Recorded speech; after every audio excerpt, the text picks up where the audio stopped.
guys, it's Jenna, and today I'm going to be sharing with you some tips for preparing for a music festival that I wish someone had told me. I just got back from Coachella a couple weeks ago, and now I'm heading to Electric Forest in Michigan. I think this is my 11th music festival, so I have definitely learned some things the hard way, and hopefully I can share them with you. Okay, so the first tip is to bring a backpack with warm clothes. It gets so cold at night at festivals, and especially someone like me who's like always freezing, you need pants and a jacket. Even festivals like Coachella where it's 100 degrees during the day, it gets still so cold at night, like 60 degrees, and the wind is always blowing. So having a backpack that you bring into the festival with warmer clothes for night is essential. Otherwise, you'll end up having to leave the festival to get warmer clothes and come back. And that can take up to a half an hour or an hour to walk, and you don't want to be missing out on the festival. I know that most people usually take like a fanny pack, which is great for your wallet and your phone, but you're definitely gonna need a lot more things if you're gonna be in the festival for 6-8 hours. Even if it's really big and bulky and it might not go with your outfit, you can always like set it down to take pictures, or when you're sitting in the grass chilling, you can take it off if it's really heavy. So I always recommend bringing it and being over prepared and taking it off if you need to. Along those same lines, I don't recommend going into the festival too early because it is such a long day. If you go in at 2 o'clock, you have to stay there till midnight or 2 a.m. and that's a lot of time. So I always recommend going in about like 6 o'clock or checking when sunset is and going an hour or two before that so you can still see the festival in the daylight, but you're not having to spend 12 hours there and are exhausted by the end of the night. Okay, next is things to bring in the backpack. You're gonna wanna bring a reusable water bottle, but most festivals don't allow any glass or metal, so you can bring a plastic water bottle or like a Camelback that you carry on your back. They usually make you dump out all of the water before you go in, but then on the other side of the festival, there's like water refill stations where you can fill it back up. Most festivals typically don't let you bring in your own food, but we sometimes sneak in granola bars at the bottom of our backpack, just so that you can have a snack in there to keep you going, and if they find it, they're just gonna throw it away. Next, you're gonna wanna bring a portable charger. This is like a must because your phone will die. You can get them off of Amazon for $10 to $20. I have one that charges my phone 5 times, but it's really big and heavy. It's really useful if you're camping and it'll last like the entire weekend, but otherwise you might wanna get one that is a little bit smaller and more portable. You'll also want to bring a bandana to tie around your mouth at night. I've heard some of my friends say that they thought that this was just a trend, and then they'll go to a festival and they'll be like, wow, I realize why everybody needs a bandana, because it gets so dusty at night and you're gonna breathe all of that in. You might not notice at first that you can't really see the dust flying around, but the next morning you'll just wake up with like a sore throat. You'll also start to lose your voice, also from screaming at the festival, not drinking enough water, so you definitely wanna have that bandana on to protect you from all of the dust. You're also gonna wanna set an emergency meeting point in the festival. It could be like a piece of art or an entrance or the bathroom, just in case something goes wrong and you can't find your friends. There isn't a lot of cell reception because the towers are overloaded from everybody at the festival. So a lot of the times text and phone calls won't go through even if your phone didn't die.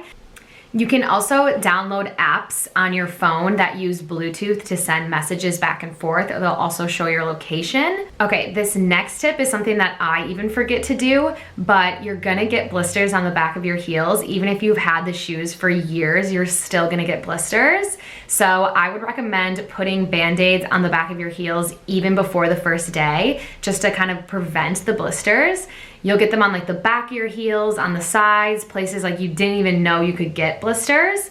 So having those Band-Aids on beforehand just kind of help you out later on. Also, don't even try to wear heels, even if they're this big, even if they're super cute. You're gonna end up carrying them and walking around the festival in your socks. I had heels that were like this big that I tried to wear, and I ended up with my shoes in my backpack the entire time. So every festival is different. Most of them you camp at, but for Coachella or EDC, you might be staying at a hotel. But if you are camping, there's a lot more things that you need to take into account when you're packing. The first one is obviously bringing a tent, and that seems obvious, but when I went to Electric Forest 2 years ago, I told my friend that I would bring her an extra tent, and I completely forgot, so she had nowhere to sleep. So we stopped at Target on the way, and we bought a tent, and we returned it on our way home. So that's a hack. It worked out really well. I also recommend bringing a blow-up mattress. It can be kind of hard to set up, but it's super worth it. If you can't do that, you can sleep on a yoga mat, but having something down in between you and the floor is going to save you in the last couple days. But also make sure that the air mattress fits into the tent. So I brought one that was like those double tall air mattresses, and I had never blown it up before. I hadn't really set up the tent, and we get there and we can't even fit the air mattress into the door of the tent. So it might be useful to set up your tent and your air mattress just in your backyard ahead of time, because once you're there, there's really nothing you can do. So when you're camping, you have to bring all of your own food. We brought a cooler and a portable grill, but we found out that it was really hard to keep the food cold because you constantly needed to refresh ice.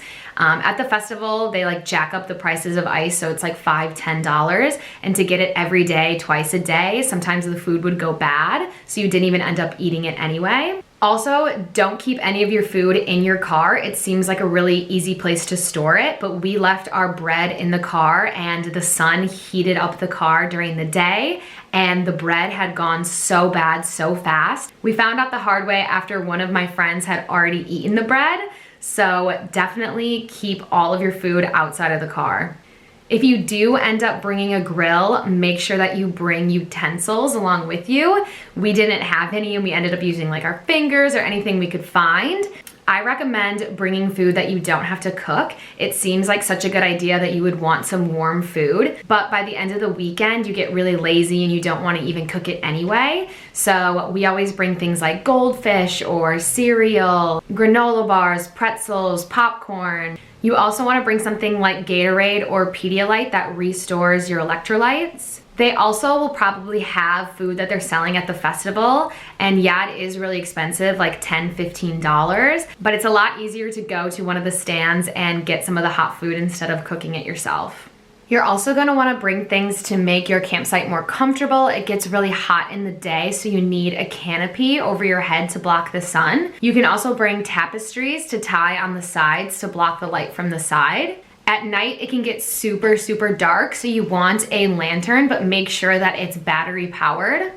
You definitely want to check the weather ahead of time to see if it's going to rain. One year for us, it literally monsooned and tents were blowing in the sky. So if it's gonna rain, you're gonna wanna bring a tarp to put underneath your tent so that your tent isn't sitting on top of water. If you are camping, sometimes they provide you with showers, but they usually cost $5 to $10. So sometimes what we would do is bring a bucket and fill it up with water, just wash our hair with the bucket. Also, make sure that you remember to bring your own towel along to shower. If you don't have time to shower every day, what we like to do is bring baby wipes and just kind of wipe yourself down. It can get super dirty walking around the festival, so we usually use the baby wipes to like wash off our feet before we get into our tents so that you don't bring in all the dirt with you. I also recommend bringing headbands with you that you can wear just in case that you don't wash your hair every single day. By the last day, you can just throw on a headband and you can't even tell. The most important thing is to remember to have fun and be safe and put down your phone and just enjoy the time with your friends. Festivals are always my favorite time of the year. They're so much fun. So thank you guys for watching. I hope you learned something and I hope you have fun at your own festivals.